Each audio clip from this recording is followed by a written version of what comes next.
ನಮಸ್ಕಾರ ವೀಕ್ಷಕರೇ, ಜಿಬಿಎ ಲೆಕ್ಕಾಚಾರದಲ್ಲಿ ನಮ್ಮ ಮುಂದಿನ ವಿಧಾನಸಭಾ ಕ್ಷೇತ್ರ ಶಾಂತಿನಗರ ವಿಧಾನಸಭಾ ಕ್ಷೇತ್ರ. ಭವಿಷ್ಯದ ಮಂತ್ರಿ ಇನ್ನೊಂದು ಪ್ರಮಾಣ ವಚನ ತಗೋಬೇಕು, ಜೋರಾಗಿ ಲೆಕ್ಕಾಚಾರ ನಡೀತಾ ಇದೆ. ಎನ್.ಎ. ಹ್ಯಾರಿಸ್ ಹಾಗೆ ಅವರ ಮಗ ನಲ್ಪಾಡ್ ಹೆಚ್ಚು ಸದ್ದು ಮಾಡುವಂಥ ಕ್ಷೇತ್ರ ಶಾಂತಿನಗರ. ಶಾಂತಿನಗರದ ವಿಚಾರಕ್ಕೆ ಬರೋದಾದರೆ PBMP ಅವಧಿಯಲ್ಲಿ 7 ವಾರ್ಡ್ಗಳಿತ್ತು. GBA ವ್ಯಾಪ್ತಿಯಲ್ಲಿ 10 ವಾರ್ಡ್ಗಳಿವೆ. 2015ರ PBMP ಚುನಾವಣೆ ಫಲಿತಾಂಶ ನೋಡೋದಾದರೆ BJP 4 ಸ್ಥಾನಗಳನ್ನು ಗೆದ್ದಿತ್ತು, ಕಾಂಗ್ರೆಸ್ 3 ಸ್ವತಂತ್ರವಾಗಿ 1 ವಾರ್ಡನ್ನು ಗೆಲ್ಲಲಾಗಿತ್ತು. ಇನ್ನು 2010ರ BBMP ಚುನಾವಣೆ ಫಲಿತಾಂಶ ನೋಡೋದಾದರೆ BJP 2, ಕಾಂಗ್ರೆಸ್ 4, ಇಂಡಿಪೆಂಡೆಂಟ್ 2 ಸ್ಥಾನವನ್ನು ಗೆದ್ದಿದ್ರು. 2010 ಮತ್ತು 2015 ಎರಡೂ BBMP ಚುನಾವಣೆ ಆದಾಗ ಇಲ್ಲಿ ಶಾಸಕರು N.A. ಹ್ಯಾರಿಸ್ ಅವರು. 2023ರ ವಿಧಾನಸಭೆ ಚುನಾವಣೆ ಫಲಿತಾಂಶವನ್ನು ನೋಡೋದಾದರೆ ಕಾಂಗ್ರೆಸ್ನಿಂದ N.A. ಹ್ಯಾರಿಸ್ 50.87% ಮತವನ್ನು ಪಡೆದಿದ್ದರು. BJPಯ K. ಶಿವಕುಮಾರ್ 44.93% ಮತವನ್ನು ಪಡೆದಿದ್ದರು. ಇನ್ನು 2013ರ ವಿಧಾನಸಭಾ ಚುನಾವಣೆ, ಯಾಕಂದರೆ 2015ರಲ್ಲಿ BBMP ಆಗಿತ್ತು. 2013ರ ವಿಧಾನಸಭಾ ಚುನಾವಣೆಯಲ್ಲಿ ಕಾಂಗ್ರೆಸ್ನ N.A. ಹ್ಯಾರಿಸ್ 49.03 ಮತವನ್ನು ಪಡೆದಿದ್ದರೆ ಶೇಕಡವಾರು. JDSನಿಂದ K. ವಾಸುದೇವಮೂರ್ತಿ 30.82% ಮತವನ್ನು ಪಡೆದಿದ್ದರು. 2013ರಲ್ಲಿ JDS 2ನೇ ಸ್ಥಾನದಲ್ಲಿತ್ತು. BJPಯಿಂದ D. ವೆಂಕಟೇಶಮೂರ್ತಿ 9.83% ಮತವನ್ನು ಪಡೆದಿದ್ದರು. N.A. ಹ್ಯಾರಿಸ್ ಖಂಡಿತ ಕಾಂಗ್ರೆಸ್ ಪ್ರಾಬಲ್ಯ ಇರುವಂಥ ಕ್ಷೇತ್ರ. ಈಗ ವಾರ್ಡ್ ವೈಸ್ ಬರೋದಾದರೆ 7 ಇದ್ದಿದ್ದು 10 ವಾರ್ಡ್ಗಳಾಗಿದೆ. ಏನಿದೆ ಲೆಕ್ಕಾಚಾರ? N.A. Harris D.K. ಶಿವಕುಮಾರ್ ಅವರಿಗೆ ಪರಮಾಪ್ತರು. ಹೌದು. ನಲ್ಪಾಡ್ D.K. ಶಿವಕುಮಾರ್ ಅವರನ್ನ ತಮ್ಮ ರಾಜಕೀಯ ಗುರು ಅಂತಲೇ ಸ್ವೀಕಾರ ಮಾಡಿದ್ದಾರೆ. ನಿಜ.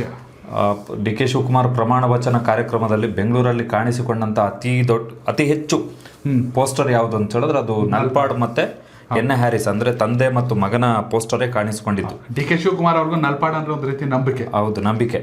ಮತ್ತೆ D.K. ಶಿವಕುಮಾರ್ ಅವರನ್ನ ಕಾಂಟ್ಯಾಕ್ಟ್ ಮಾಡೋದಾದ್ರೆ ನಲ್ಪಾಡ್ ಅವರನ್ನ ಕಾಂಟ್ಯಾಕ್ಟ್ ಮಾಡಿದ್ರೆ D.K. ಶಿವಕುಮಾರ್ ಜೊತೆ ಮುಖ್ಯಮಂತ್ರಿಗಳು D.K. ಶಿವಕುಮಾರ್ ಅವ್ರನ್ನ ಭೇಟಿ ಆಗಬಹುದು. ಸೊ ನಾವೀಗ ಹಾಗಾಗಿ ಶಾಂತಿನಗರ ಈ ಹಿಂದಿನ BBMP ಚುನಾವಣೆಗಿಂತಲೂ ಕೂಡ ಈ ಬಾರಿ ಸಾಕಷ್ಟು ಇಂಪಾರ್ಟೆನ್ಸ್ ಅನ್ನು ಪಡ್ಕೊಂಡಿದೆ. ಈಗ ನಾವು 2010 ಮತ್ತು 2015ರ ಲೆಕ್ಕಾಚಾರ ಒಂದ್ಸಲ ತೆಗೆದು ನೋಡೋಣ. ಶಾಂತಿನಗರ ವಿಧಾನಸಭಾ ಕ್ಷೇತ್ರದಲ್ಲಿ ಜೋಗುಪಾಳ್ಯದಿಂದ 2015ರಲ್ಲಿ ಗೌತಮ್ ಕುಮಾರ್ BJPಯಿಂದ ಗೆದ್ದಿದ್ರು. ಶಾಂತಳಾ ನಗರ MB ದ್ವಾರಕನಾಥ್ BJPಯಿಂದ ಗೆದ್ದಿದ್ರು. ದೊಮ್ಮಲೂರು ಲಕ್ಷ್ಮೀನಾರಾಯಣ ಸ್ವತಂತ್ರ ಅಭ್ಯರ್ಥಿ ಗೆದ್ದಿದ್ರು. ಅಗರಂ ಭವ್ಯ ಅವರು BJPಯಿಂದ ಗೆದ್ದಿದ್ರು. ವನ್ನರಪೇಟೆ K. ಶಿವಕುಮಾರ್ BJPಯಿಂದ ಗೆದ್ದಿದ್ರು.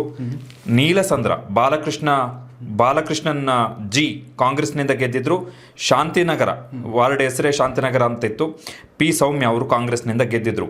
ಬಟ್ 2010ರಲ್ಲಿ ಕಾಂಗ್ರೆಸ್ಸು 4ರಲ್ಲಿ ಗೆದ್ದಿತ್ತು. ಬಟ್ 2015ರ BBMP ಎಲೆಕ್ಷನ್ ಬಂದಂತಹ ಸಂದರ್ಭದಲ್ಲಿ BJP 4ರಲ್ಲಿ ಗೆಲ್ತು.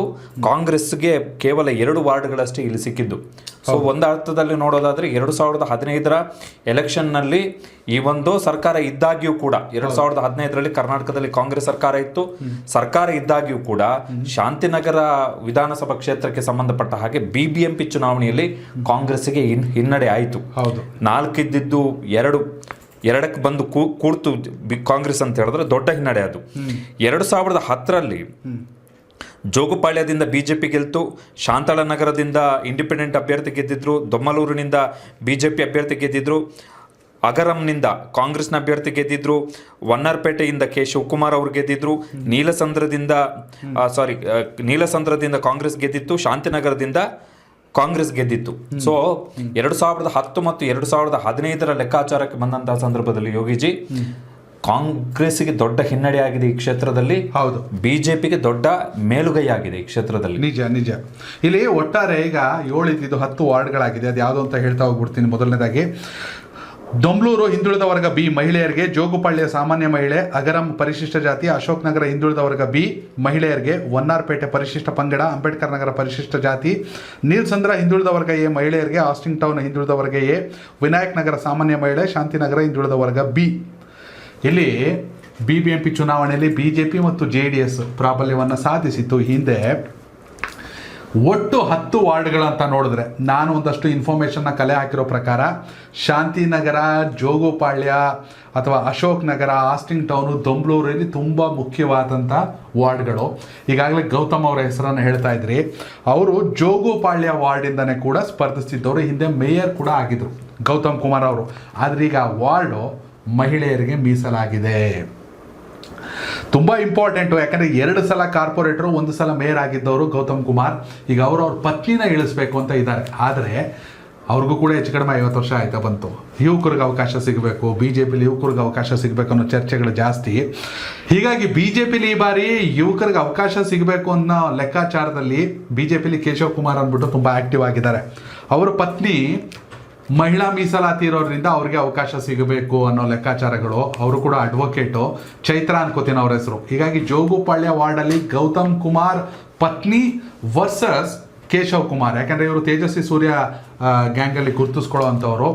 ಅವ್ರಿಗೆ ಅವ್ರ ಪತ್ನಿಗೆ ಅವ್ರು ಟ್ರೈ ಮಾಡ್ತಾ ಇದ್ದಾರೆ, ಚೈತ್ರ ಅವ್ರಿಗೆ. ಇದು ಜೋಗುಪಾಳ್ಯದ ಲೆಕ್ಕಾಚಾರ. ಜೋಗುಪಾಳ್ಯದಲ್ಲಿ ಕಾಂಗ್ರೆಸ್ನಿಂದ ರಮೇಶ್ ರೆಡ್ಡಿ ಅವರ ಹೆಸರು ಮುಂಚೂಣಿಯಲ್ಲಿದೆ. ಇಲ್ಲಿ ನಾವು ಯಾರು ಅಭ್ಯರ್ಥಿಗಳ ಹೆಸರನ್ನು ಹೇಳ್ತಿಲ್ಲ, ಆಕಾಂಕ್ಷಿಗಳ ಹೆಸರನ್ನು ಹೇಳ್ತಾ ಇಲ್ಲ. ಆಕಾಂಕ್ಷಿಗಳಲ್ಲಿ ಯಾರು ಮುಂಚೂಣಿಯಲ್ಲಿದ್ದಾರೆ ಅನ್ನೋ ಲೆಕ್ಕಾಚಾರಕ್ಕೆ ಬರೋದಾದರೆ, ಈಗೇನು ಬಿ ಜೆ ಪಿಲಿ ಎನ್ ಎ ಹ್ಯಾರಿಸ್ ಅವರ ವಿರುದ್ಧ ಸೋತರು ಶಿವಕುಮಾರ್, ಅವ್ರ ಅಣ್ಣ 96ಅಲ್ಲಿ ಜೆ ಡಿ ಎಸ್ ಇಂದ ವಾಸುದೇವ ಮೂರ್ತಿ ಅವರು ಇಲ್ಲಿ ಮೇಯರ್ ಆಗಿದ್ರು, ಜೆ ಡಿ ಎಸ್ ಇಂದ 96ಅಲ್ಲಿ. ಹೀಗಾಗಿ ಜೆ ಡಿ ಎಸ್ಗೆ ಕೂಡ ಇಲ್ಲಿ ಇತಿಹಾಸ ಇದೆ ಅಂತ ಹೇಳ್ಬೋದು. ಇನ್ನು ದೊಂಬ್ಲೂರು ವಿಚಾರಕ್ಕೆ ಬರೋದಾದರೆ, ದೊಂಬ್ಲೂರು ಮಹಿಳಾ ಮೀಸಲಾತಿ ಇದೆ, ಕ್ಯಾಟಗರಿ ಬಿ ಇದೆ ತುಂಬ ವರ್ಷಗಳಿಂದ. ಇಲ್ಲಿ ತುಂಬ ವರ್ಷಗಳಿಂದ ಬಿ ಜೆ ಪಿಯಲ್ಲಿ ಸಕ್ರಿಯವಾಗಿದ್ದ ಸದಾರೆಡ್ಡಿ ಅವರ ಹೆಸರು ಮುಂಚೂಣಿಯಲ್ಲಿದೆ. ಕಾಂಗ್ರೆಸ್ನಿಂದ ಗೀತಾ ಶ್ರೀನಿವಾಸ್ ಅವರ ಹೆಸರು ಕೇಳಿ ಬರ್ತಾ ಇದೆ ಶಾಂತಿನಗರದ ದೊಂಬ್ಲೂರು ವಾರ್ಡಲ್ಲಿ. ಇನ್ನು ಶಾಂತಿನಗರ ವಾರ್ಡ್ ವಿಚಾರಕ್ಕೆ ಬರೋದಾದರೆ, ಮಾಜಿ ಕಾರ್ಪೊರೇಟರ್ ಸೌಮ್ಯ ಶಿವಕುಮಾರ್ ಅವರ ಹೆಸರು ಕೇಳಿ ಬರ್ತಾ ಇದೆ. ಬಿ ಜೆ ಪಿಯಲ್ಲಿ ಹೇಮಂತ್ ಅವರು ತುಂಬ ಆ್ಯಕ್ಟಿವ್ ಆಗಿ ಓಡಾಡ್ತಾ ಇದ್ದಾರೆ. ಶಾಂತಿನಗರ ವಿಚಾರಕ್ಕೆ ಬಂದರೆ ಇದು ಅಲ್ಲಿರುವಂಥ ಗ್ರೌಂಡ್ ರಿಯಾಲಿಟಿ. ಯಾರಿಗೆ ಬೇಕಾದ್ರೆ ಟಿಕೆಟ್ ಆಗ್ಬೋದು, ಟಿಕೆಟ್ ಬದಲಾಗ್ಬೋದು, ಏನು ಬೇಕಾದ್ರೆ ಲೆಕ್ಕಾಚಾರ ನಡಿಬೋದು. ಇಲ್ಲಿ ಆ್ಯಕ್ಟಿವ್ ಆಗಿರೋರು ನಾವು ಹೇಳ್ತಾ ಇರೋದು. ಇನ್ನು ಆಸ್ಟಿನ್ ಟೌನು ಶಾಂತಿನಗರ ಯುವ ಮೋರ್ಚಾ ಅಧ್ಯಕ್ಷರಾಗಿದ್ದಂಥ ಭುವಿನ್ ಅವರ ಹೆಸರು ಕೂಡ ಆಸ್ಟಿನ್ ಟೌನಲ್ಲಿ ಓಡಾಡ್ತಾ ಇದೆ. ಇನ್ನು MLA ಅಭ್ಯರ್ಥಿ ಶಿವಕುಮಾರ್ ಅವರು ಕೂಡ ಜೊತೆ ಇವ್ರು ಗುರುತಿಸ್ಕೊತಾ ಇದ್ರು. ಯಾಕಂದರೆ ಇಲ್ಲಿ ಭುವಿನ್ ಕುಮಾರ್ ಮತ್ತು ಶಿವಕುಮಾರ್ ಇಬ್ಬರು ಕೂಡ ತಿಗಳು ಸಮುದಾಯಕ್ಕೆ ಸೇರಿದವರು. ಹೀಗಾಗಿ ಭುವಿನ್ ಕುಮಾರ್ ಅವ್ರ ಹೆಸರು ಕೇಳಿ ಬರ್ತಾ ಇದೆ. ಏನು ಬೇಕಾದ್ರೂ ಬದಲಾವಣೆ ಆಗ್ಬೋದು. ಆದರೆ ಕಾಂಗ್ರೆಸ್ಸಲ್ಲಿ ಅಶೋಕ್ ನಗರ ವಿಚಾರದಲ್ಲಿ ಇನ್ನೂ ಕೂಡ ಡಿಸೈಡ್ ಆಗಿಲ್ಲ. ಯಾಕೆಂದರೆ ಅಶೋಕ್ ನಗರ ಬರೆದು ಹ್ಯಾರಿಸ್ ಅವ್ರ ಮನೆ ಇರೋವಂಥ ವಾರ್ಡು. ಹೀಗಾಗಿ ಕೊನೆ ಕ್ಷಣದಲ್ಲಿ ಅವ್ರು ಯಾರನ್ನ ಕಣಕ್ಕಿಳಿಸ್ತಾರ ಅನ್ನೋ ಲೆಕ್ಕಾಚಾರಗಳು ನಡೀತಿದೆ. ಒಟ್ಟಾರೆ ವೀಕ್ಷಕರೇ, ನಿಜಕ್ಕೂ ಇಲ್ಲಿ ಸತತವಾಗಿ ಕಾಂಗ್ರೆಸ್ನ ಎನ್ ಎ ಹ್ಯಾರಿಸ್ ಅವರು ಶಾಸಕರಾಗ್ತಾ ಇದ್ದಾರೆ, ಸಚಿವರು ಕೂಡ ಆಗಬಹುದು. ಅವರ ಹೆಸರು ಮುಂಚೂಣಿಯಲ್ಲಿದೆ.